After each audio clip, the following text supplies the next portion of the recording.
Bueno, pues digo que esta tarde terminamos la formación de los martes, acaba este recorrido de este curso, pero por terminar no va a ser menos interesante la ponencia a la que estamos emplazados. Es un tema sin duda delicado y del que todos tenemos que aprender, me parece a mí. Yo creo que los que estáis aquí conocéis a Mari Carmen casi más que yo y que presentarla yo creo que soy la persona menos indicada. Mirad, tengo un currículum de ella de 4 folios, que es realmente divertido leerlo porque te lleva por varios puntos de la geografía española. Para que todos nos ubiquemos, diré que es licenciada en Derecho por la Universidad de Castilla-La Mancha y omito leer más datos de su currículum, salvo que actualmente ejerce de fiscal delegada de menores en la provincia de Ciudad Real. Pero mirad, me parecían datos excesivamente fríos para presentar a Mari Carmen, a la que estoy segura de que le tenéis mucho cariño. Os voy a decir unas cosas que han hecho en estos últimos, no sé si meses, semanas o días. Mirad qué lectura ha tenido. El amor en los tiempos del cólera, de García Márquez, ¿no? Una preciosa novela que habla precisamente del valor del amor.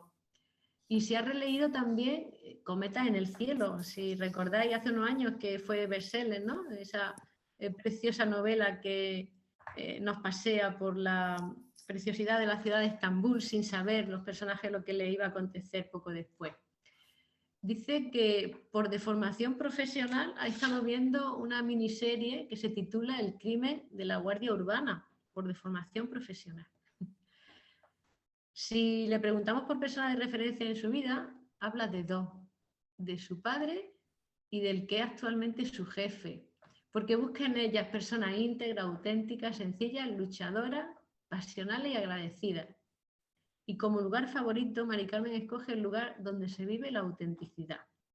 Me imagino que desde todos estos puntos de vista es desde, y con la pasión con la que vive su profesión, desde lo que nos va a hablar. Así que, si os parece bien... Y que estuvo en Algeciras también trabajando, ¿eh? Eso también le aportó. Muy bien, muy bien. Eso le ha aportado mucho, ¿no? El domingo celebrábamos el Domingo del Buen Pastor, aquí en Andújar, además con una Eucaristía solemnísima, porque se abría el año del Beato Marcos Criado. Algunos de los presentes estaban por aquí, David, Pedro, no sé si alguno más estaba. Y como digo, era el Domingo del Buen Pastor y todavía el Evangelio de hoy tiene algunos ecos de esa fiesta. Así que si os parece bien lo leo, nos sirve como preámbulo para escuchar a Mari Carmen. Y nos mete de lleno en la misión esta que tenemos de ir pastoreando cada uno a nuestro nivel y nos centra un poquito en el tema de esta tarde. Está tomado del Evangelio de Juan y dice así: se celebraba en Jerusalén la fiesta de la dedicación del templo. Era invierno y Jesús se paseaba en el templo por el pórtico de Salomón. Los judíos rodeándolo le preguntaban: ¿hasta cuándo nos vas a tener en suspenso? Si tú eres el Mesías, dínoslo francamente. Jesús respondió: os lo he dicho y no creéis. Las obras que yo hago en nombre de mi Padre, esas dan testimonio de mí. Pero vosotros no creéis porque no sois de mis ovejas. Mis ovejas escuchan mi voz y yo las conozco y ellas me siguen y yo les doy la vida eterna. No perecerán para siempre y nadie las arrebatará de mi mano. Lo que mi Padre me ha dado es más que todas las cosas y nadie puede arrebatar nada de la mano de mi Padre. Yo y el Padre somos uno. Pues con esta idea de que nadie nos puede arrebatar de la mano de Dios, Mari Carmen, te cedo la palabra.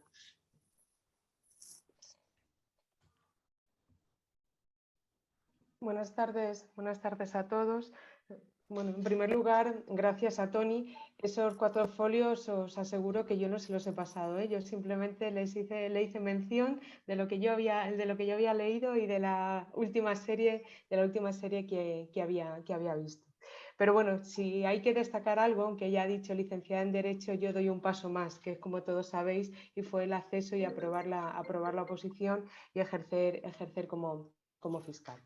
Y gracias, evidentemente, pues a la Pastoral Juvenil Vocacional Trinitarios por contar conmigo para estas jornadas de los martes conectados.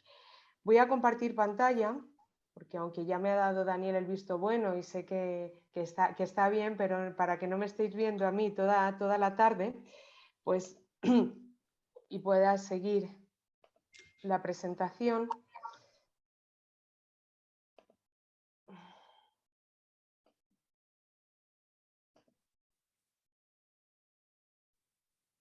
Vale. Bueno, pues al comienzo del curso, cuando se me planteó la opción de estar o compartir una tarde, un poquito de tiempo de los martes conectados con vosotros, se me encargó que hablase de protección de menores. En aquel momento mi hermano en concreto me dice: mami, ¿en qué título ponemos? Y dije: pues protección de menores, ¿qué más vamos a poner? En ese momento era un título fácil por su amplitud, pero a su vez también permitía delimitar conforme fuéramos evolucionando. Es cierto que es un concepto muy amplio, un concepto muy genérico y un concepto muy difícil.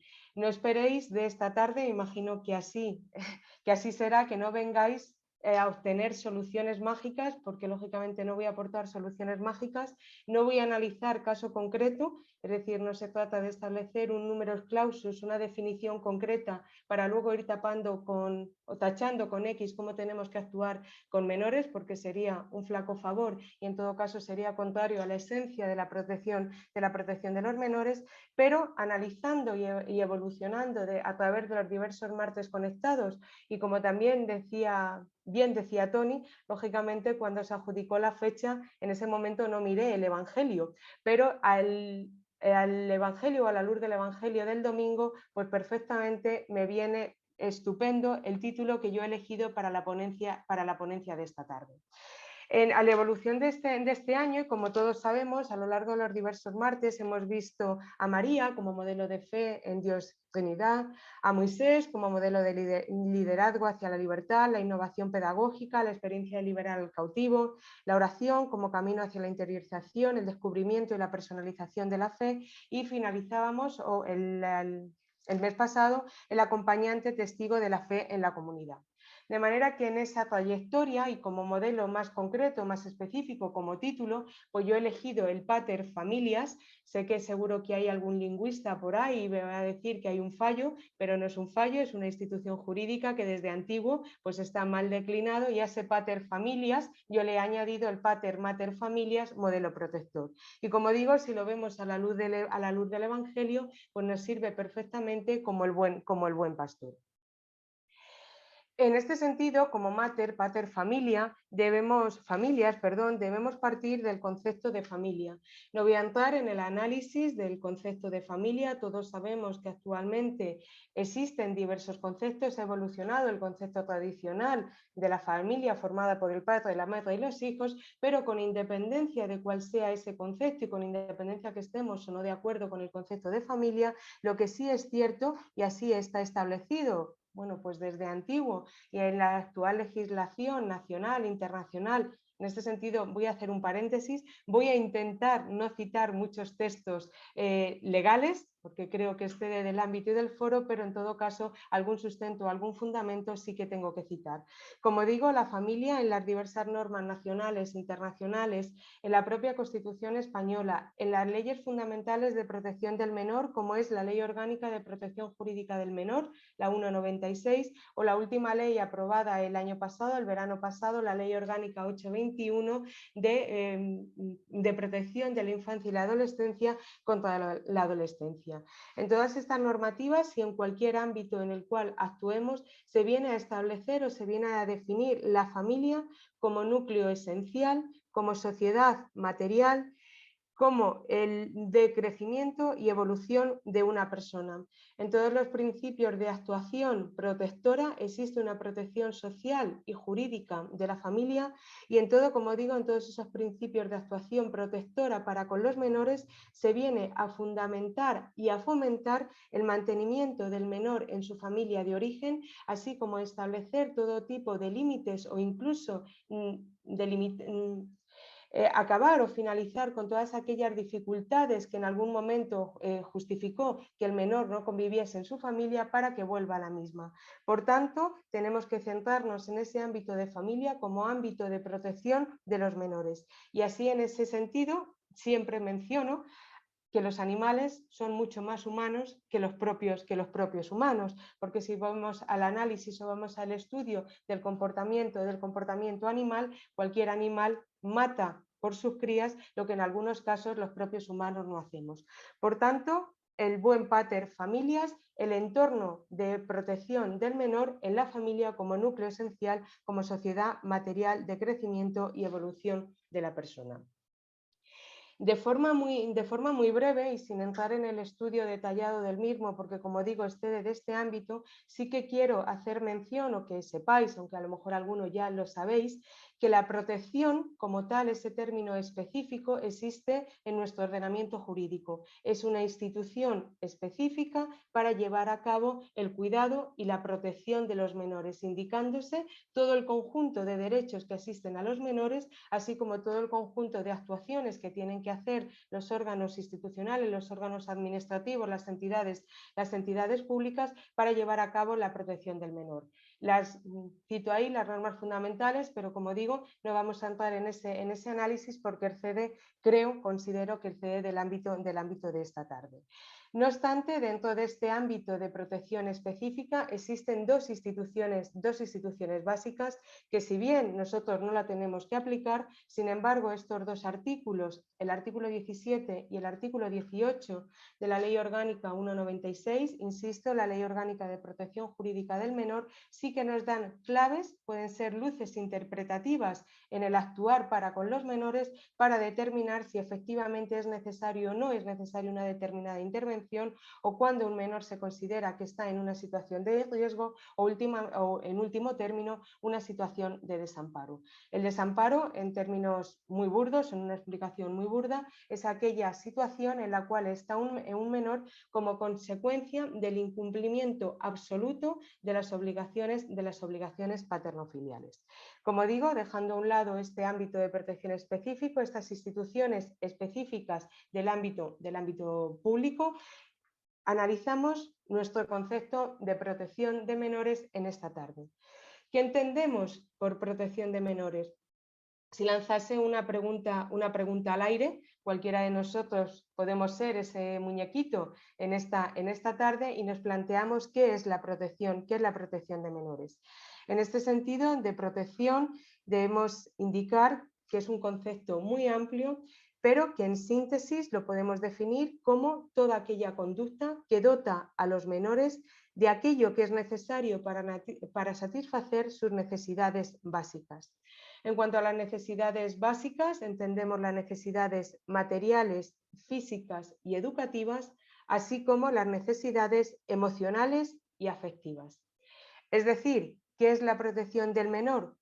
Pues todo aquello que necesita un menor que haga encajar todas las piezas del puzzle, que somos cada persona y más un menor en crecimiento y en evolución, para dotarlo de la integridad, de la unicidad propia de cada persona. Así, en ese concepto de protección, y nuevamente desde un latín que base de nuestro lenguaje, pues entendemos protección de menores en el ámbito de esta tarde, en el ámbito de la PJV y de todos aquellos monitores, educadores que estamos y que caminamos junto con los menores, esos conceptos que lógicamente es una definición en todo caso amplia. Defender, enseñar a pensar, cuidar, amparar, querer, defender, cubrir las necesidades y en todo caso llevar a cabo esas conductas de una manera proactiva, que dicen ahora los modernos, es decir, en favor desde una actitud activa y no desde una actitud pasiva. Pero, como veremos con posterioridad, esa actitud pasiva, lógicamente dentro de unos límites y dentro de unos espacios. Como decía, y eligiendo el título, y ahora lo podemos cambiar, protección de menores, pater, mater familias, modelo protector, En este sentido, tenemos que analizar o nos fundamentamos, nos basamos en el artículo 154 del Código Civil. El artículo 154 del Código Civil viene a establecer que la patria potestad se ejerce en beneficio de los hijos y que comprende los siguientes deberes y facultades: velar por ellos, tenerlos en su compañía, alimentarlos, educarlos y procurarles una formación integral.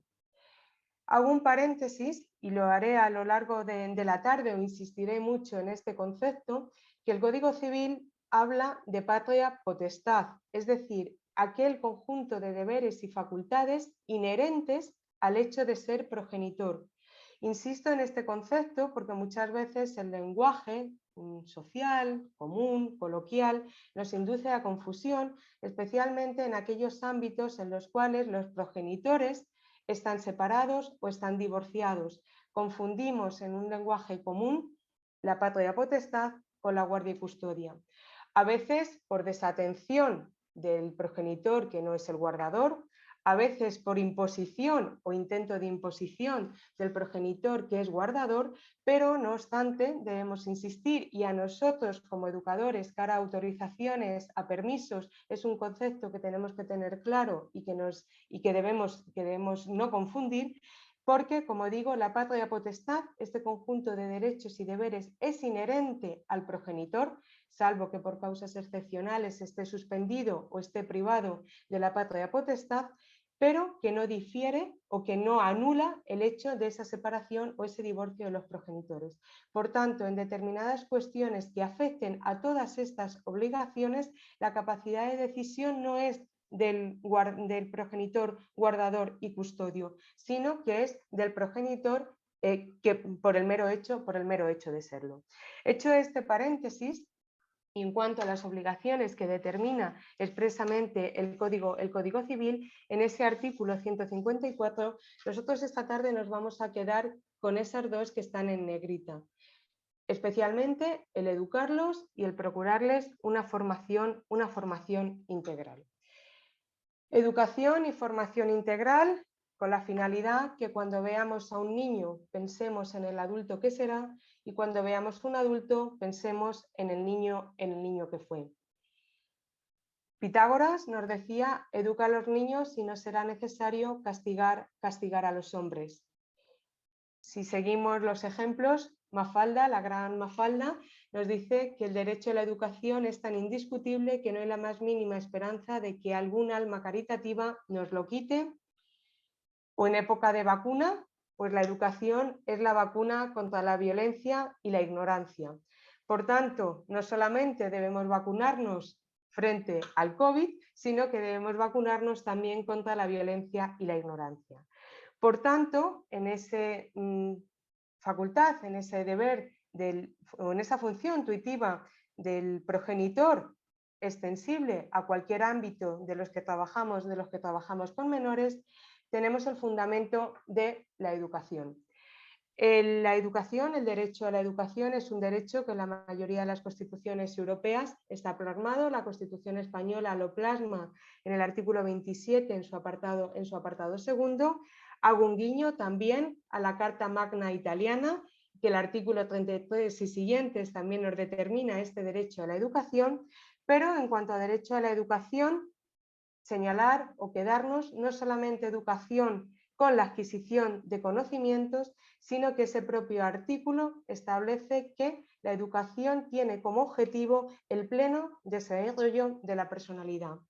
La personalidad es ese derecho fundamental de toda persona, ese conjunto de circunstancias de ser determinada persona, de ser persona única.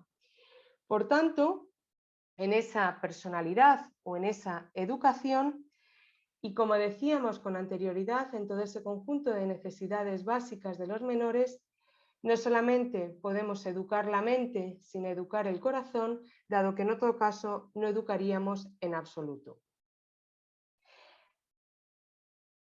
Si bien partimos de este concepto de la educación, no debemos olvidar a día de hoy, en primer lugar, que el menor es un sujeto de derechos.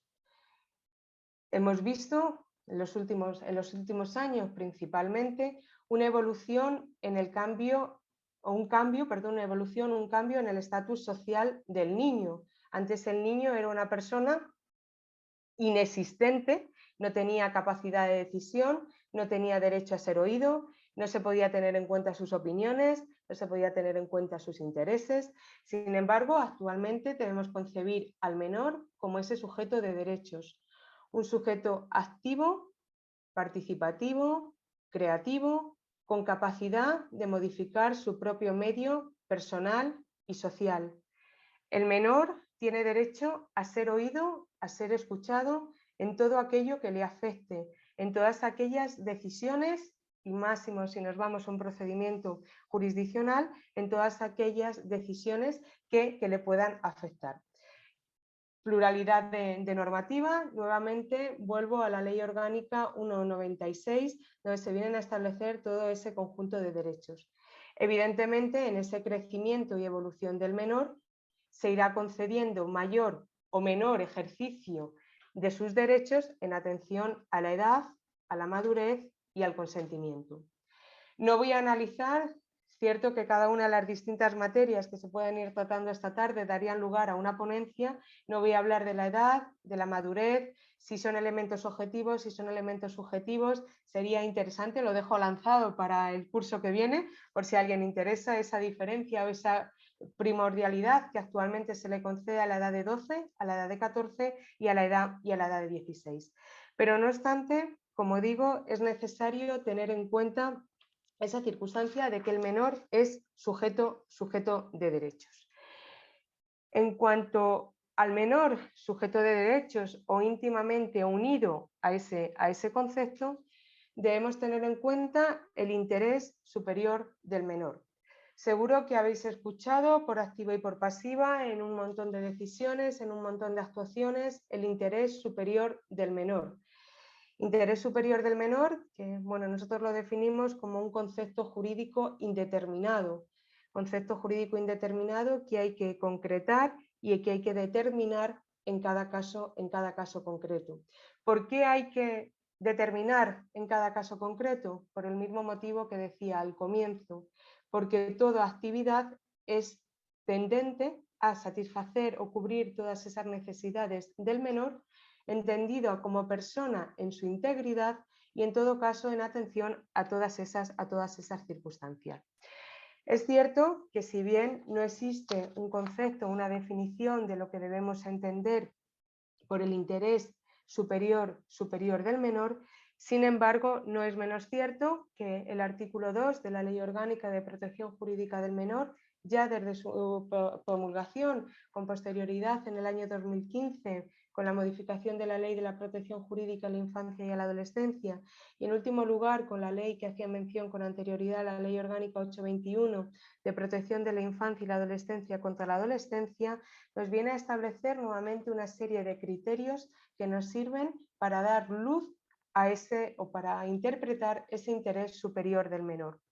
Interés superior del menor que no viene sino a sintetizar nuevamente los derechos y los principios que desde que comencé la exposición he ido diciendo. Así, no voy a leer, es un artículo largo, pero sí hacer mención, todo menor tiene derecho a que su interés superior sea valorado y considerado como primordial en todas las acciones y decisiones que le conciernan. Las limitaciones a la capacidad de obrar de los menores se interpretarán de forma limitativa y en todo caso siempre en el interés superior del menor, conforme a los siguientes criterios generales.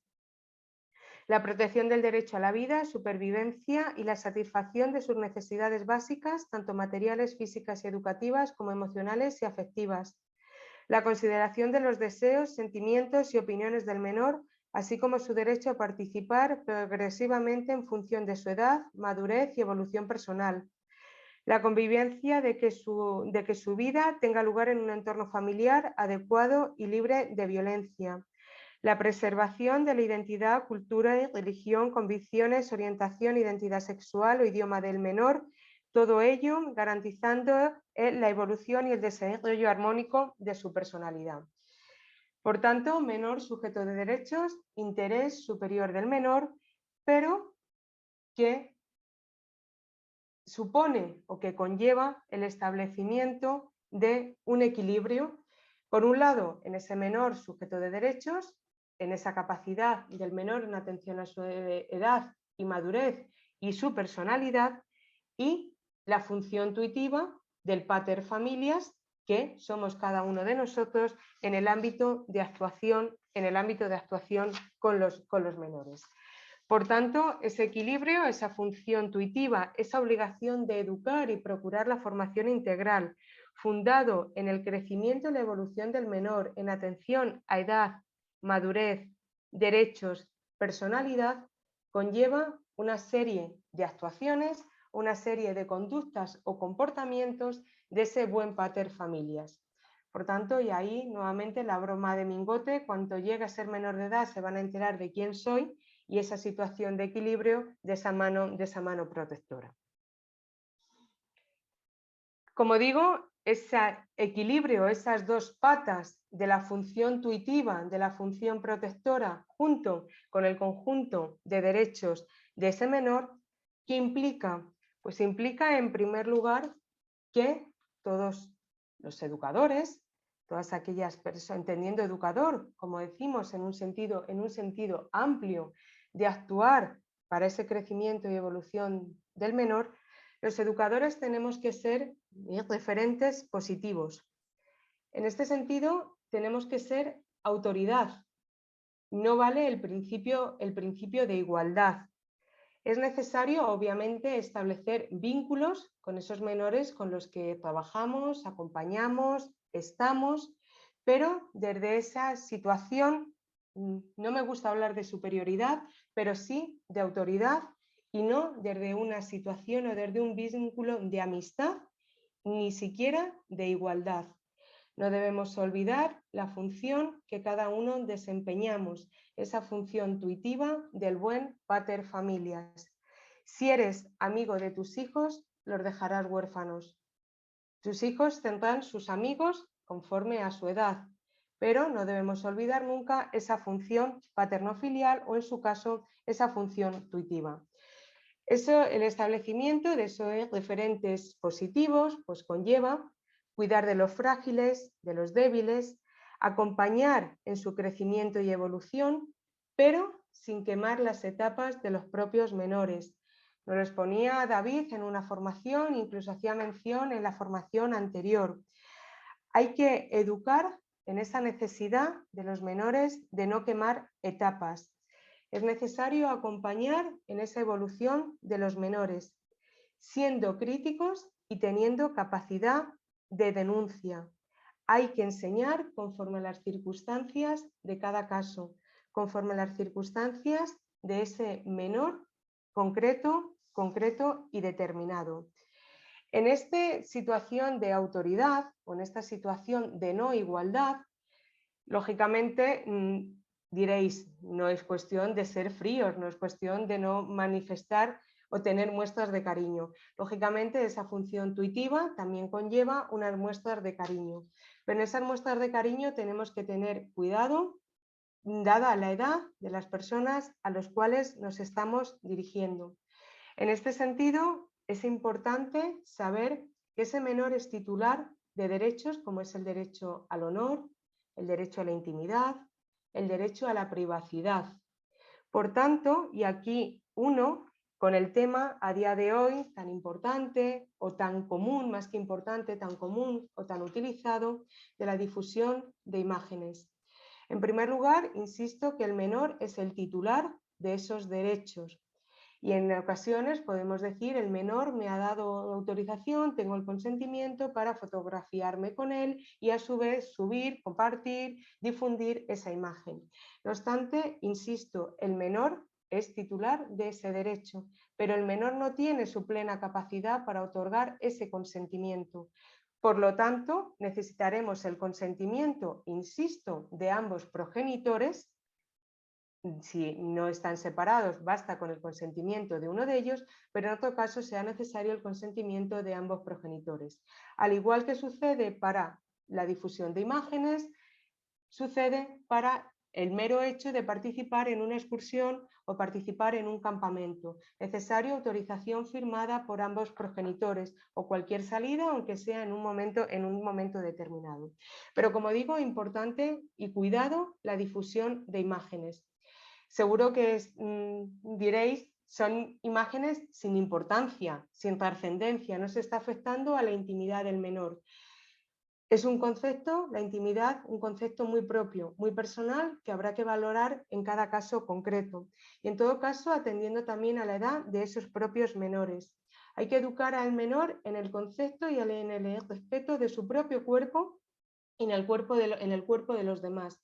Lo que puede parecer en un momento dado una imagen sin mayor importancia, sin mayor trascendencia, como puede ser una niña o un niño en bañador, en bikini, sin embargo, su difusión sin ese consentimiento puede causarle una serie de perjuicios y en todo caso, aun sin ser conscientes, podemos estar vulnerando su propio derecho a la intimidad.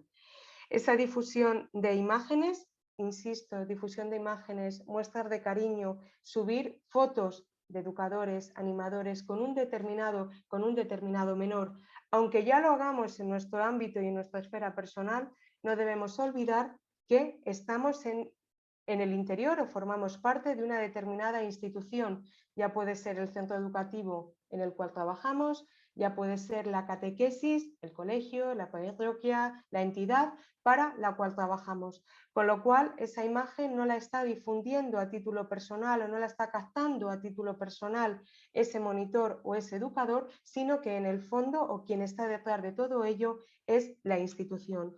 Por tanto, necesario en cualquier tipo de actuación esa protección, esa cautela y más vale pecar por exceso que por defecto en esa protección de ese derecho como es la intimidad o la propia imagen del menor.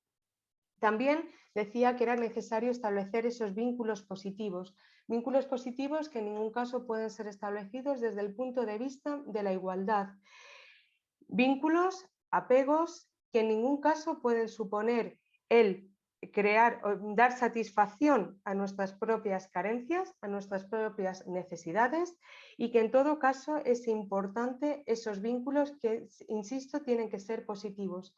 A día de hoy, es cierto que no del ámbito de educadores, pero sí también de entornos muy propios, estamos viviendo, estamos observando menores donde cada vez más sufren, incluso están en seguimiento en salud mental como consecuencia de los trastornos del vínculo o del apego. Consecuencia, en todo caso, porque en un momento inicial no se establecieron esos vínculos en una diferencia o en una situación diferente. Por tanto, esos vínculos, esos apegos, esas amistades con los menores puede suponer con posterioridad trastornos del vínculo, degenerar en salud mental y cuando pierde el menor ese referente, que en algunos casos él mismo se ha formado de manera equivocada o en otros casos nosotros le hemos dado pie a que haya fomentado, que haya creado ese vínculo, son cubiertas esas necesidades con diversas adicciones. Y nuevamente en este aspecto insistir, por favor, en esas manifestaciones de cariño. Haremos mención con posterioridad, ya en último lugar, a la libertad e integridad sexual. Lo que para un monitor puede ser un beso, un simple beso, utilizo comillas, podemos estar afectando o en un momento posterior se puede estar afectando a la libertad o integridad sexual de ese menor que no olvidemos tenemos la función tuitiva y la función protectora.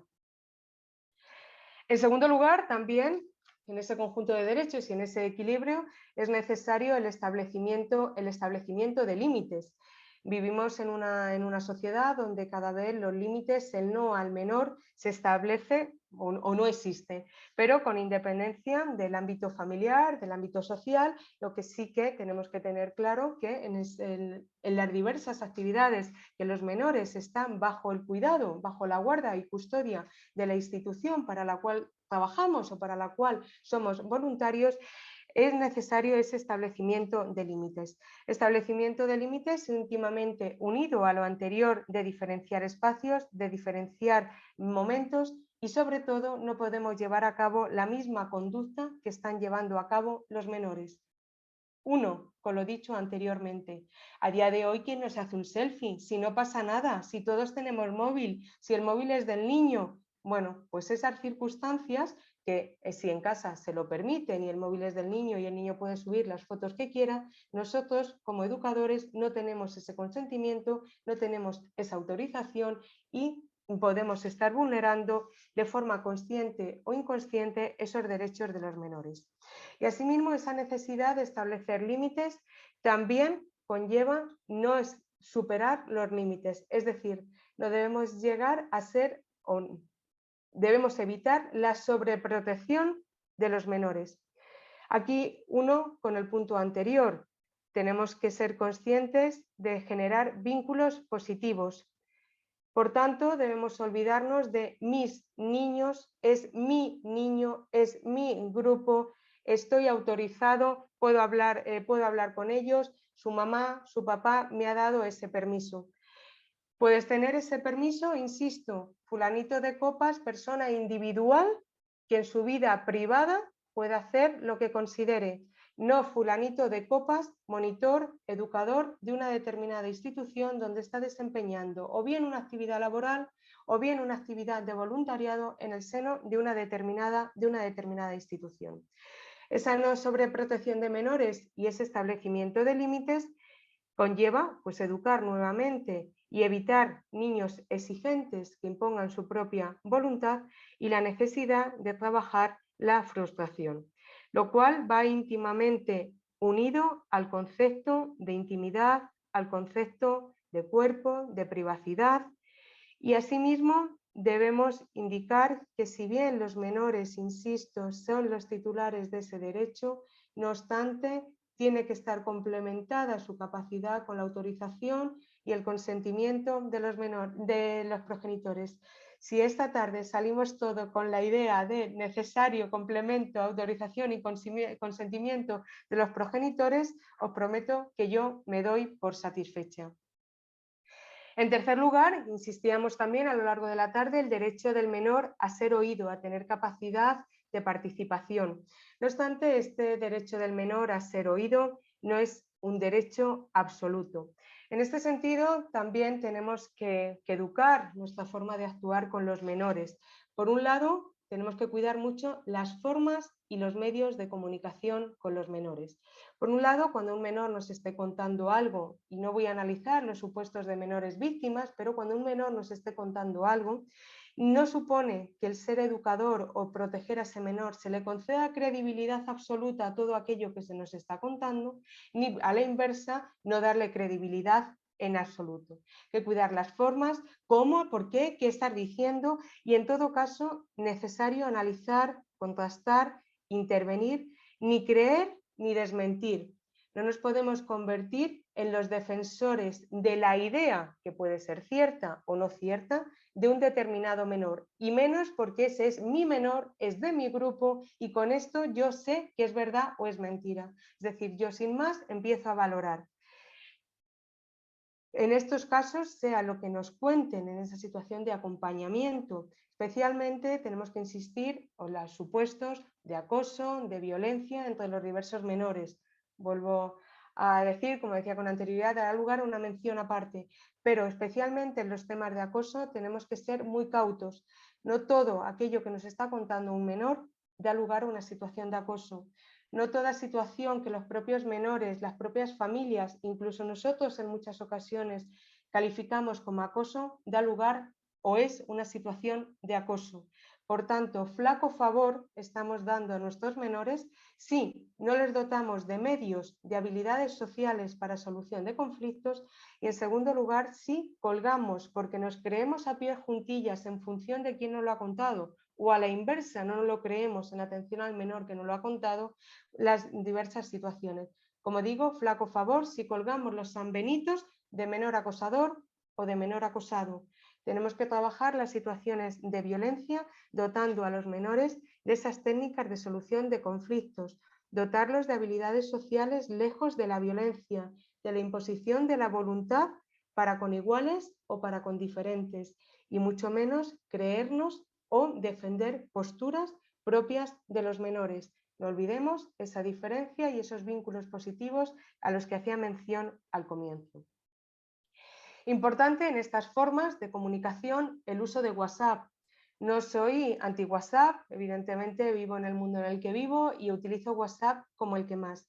Las conversaciones por WhatsApp parece que es palabra de Dios, si me permitís la expresión, y si un determinado menor, una determinada persona me ha enviado un WhatsApp o ha captado una determinada imagen, eso ya lo convertimos a pie juntillas. Y todos creo que hemos vivido discusiones, debates que terminan en polémicas y en problemas muchísimos mayores, consecuencia de ese uso de WhatsApp.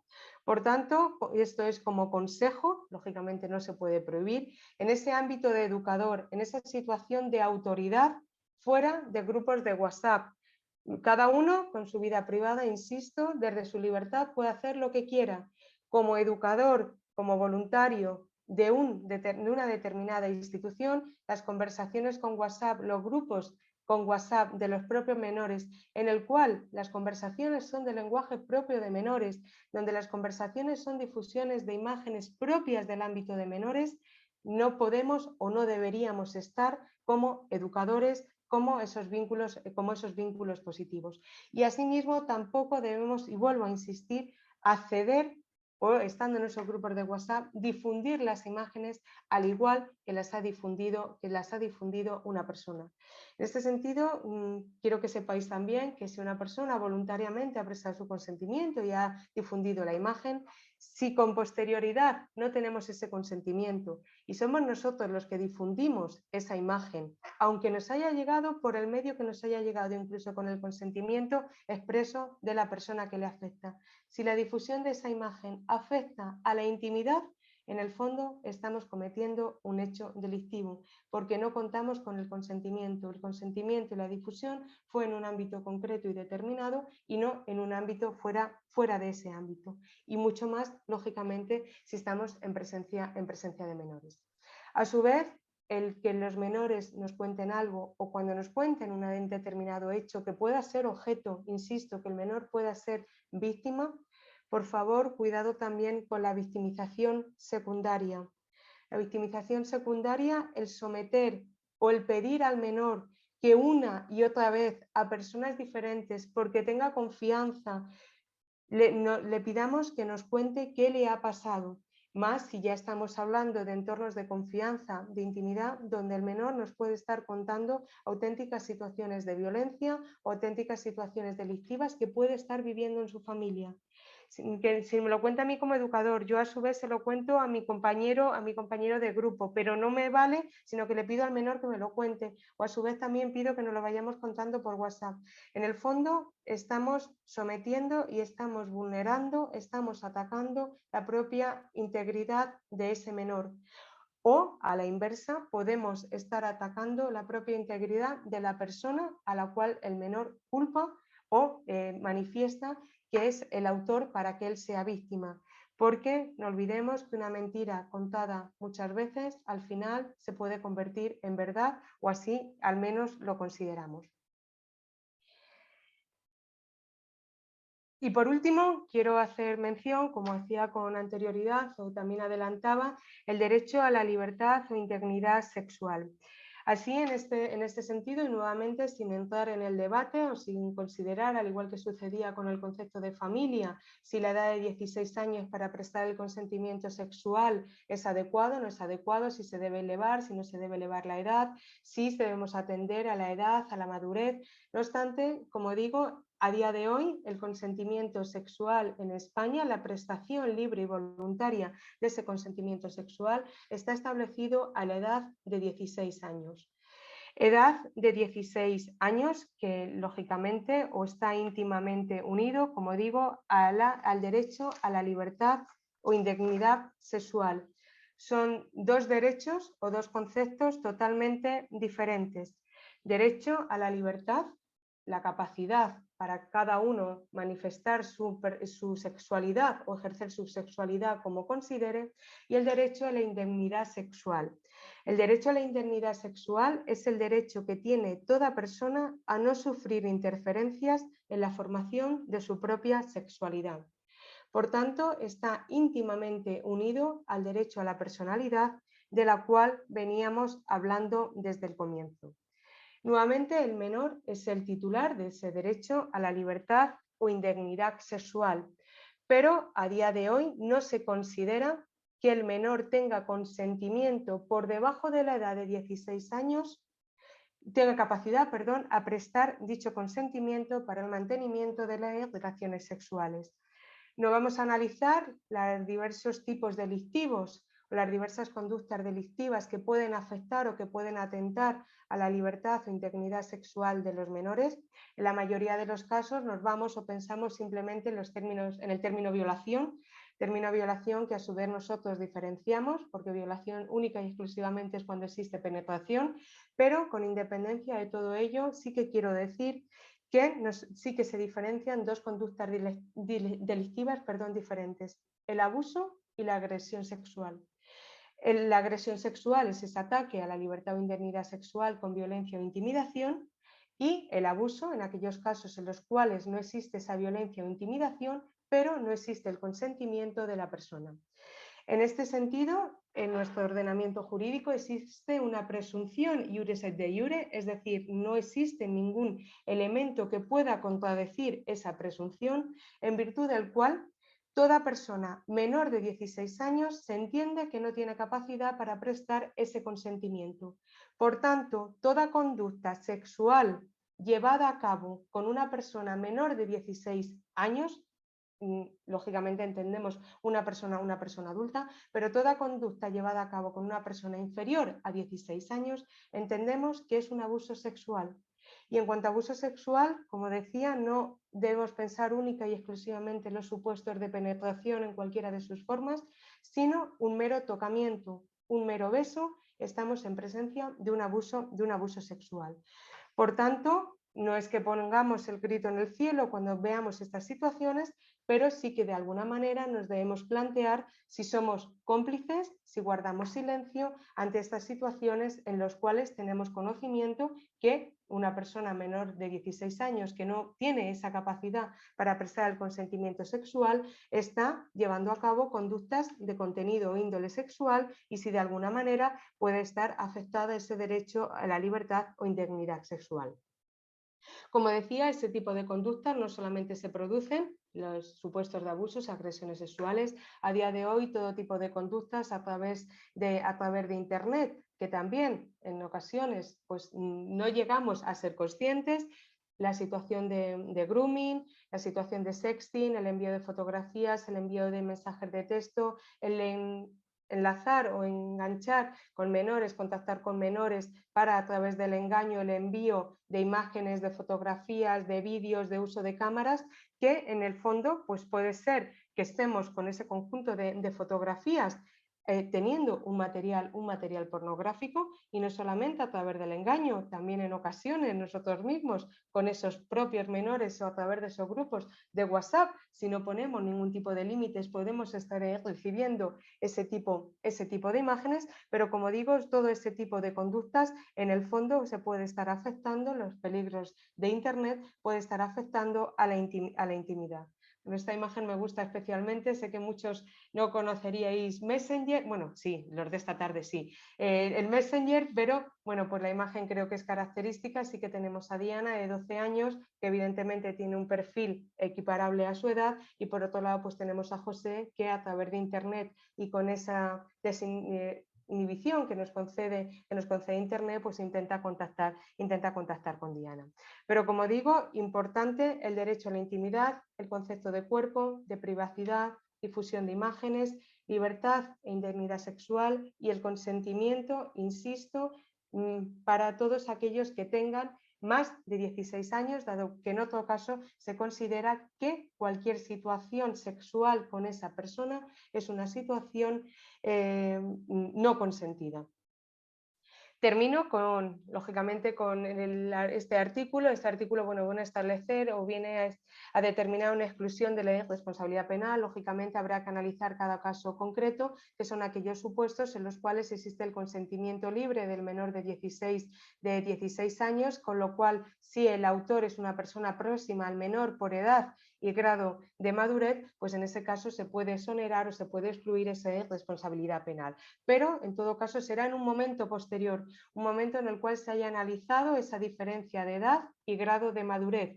No obstante, se viene a establecer esa diferencia de edad, grado de madurez, pues en una horquilla de 1, 2 años, niña, niño de 16, 17 con autor 18, 19, pero en aquellos casos en los cuales la horquilla supere los 7, 8 años, 10 años y en todo caso la víctima obviamente sea inferior a esos 16 años, pues en estos supuestos no quedaría exonerada y se podría estar cometiendo ese delito de libertad contra la libertad o indignidad sexual.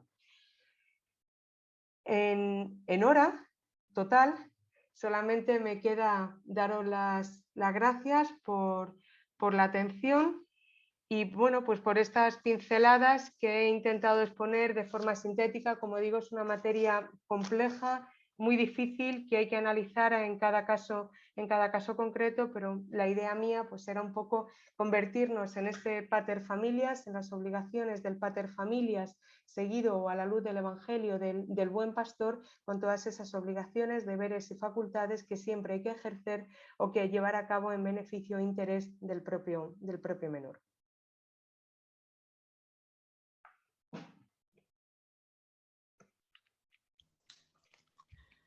Bien, pues la exposición abundaba en contenidos, en temas interesantísimos. No sé si decir, Mari Carmen, que una escucha esto con el estómago encogido o con ansia de conocer más para establecer mejor esos vínculos y hacer de referentes positivos, como has dicho varias veces. Pues yo invito, si alguien tiene algo que preguntar, que destacar, mientras está Mari Carmen con nosotros, y podemos hacerlo. Con el estómago encogido nunca, Toni.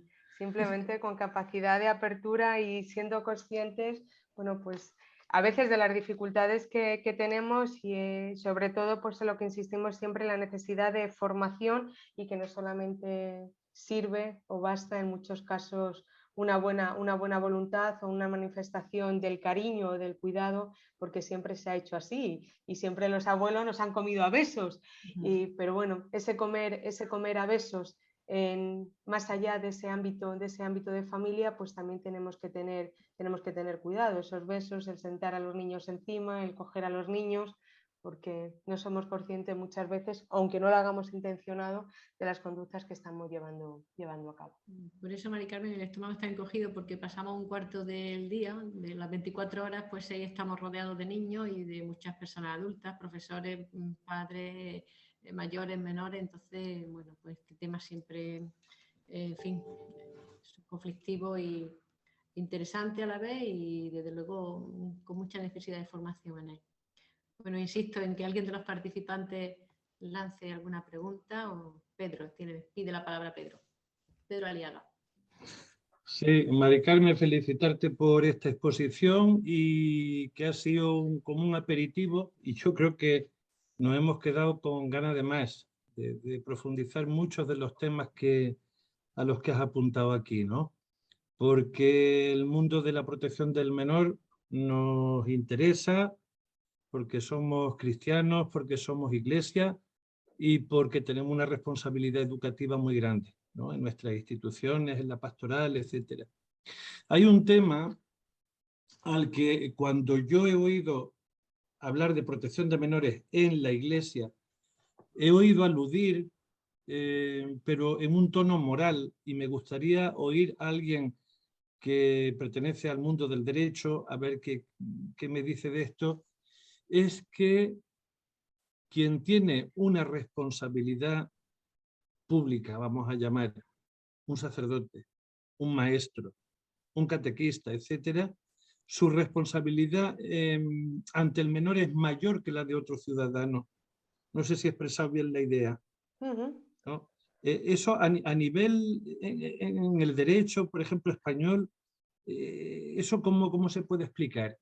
Que nuestra responsabilidad sea superior a la de cualquier otro ciudadano. No es que sea superior, es decir, a la hora de determinar, pues si ya nos vamos al ámbito jurídico de conductas o de conductas delictivas cometidas por una determinada persona, sacerdote o un educador, profesor, no es que su conducta sea diferente o se vaya a exigir un plus. El plus viene con anterioridad, es decir, en esa función tuitiva, en esa función curadora, intuitiva, de protección de menor, es igual que en el ámbito propio de la familia. En este sentido, la conducta es la misma. Pongo un ejemplo para ser prácticos. Si un papá hace tocamientos a una niña, la conducta es hacer tocamientos, ¿vale? Entonces, da igual que la conducta hacer tocamientos la haga papá, la haga tío, la haga abuelo, o en su caso la haga educador o lo haga el vecino del quinto o el primer ciudadano que pase por la calle. ¿Qué supone? Que si esa conducta sí que se hace en el entorno íntimo de la persona, en el entorno personal o por parte de aquellas personas a las que de hecho o de derecho se le ha atribuido una función de guarda de esos menores, esa conducta se considera agravada. Por tanto, la conducta sí que el tipo delictivo básico sería el tocamiento, pero sí que lleva una pena mayor por consecuencias de esas circunstancias agravantes. ¿Por qué? Porque está siendo cometida por personas que en principio se presupone que van a ser las propias cuidadoras las que van a llevar a cabo la protección de esos menores.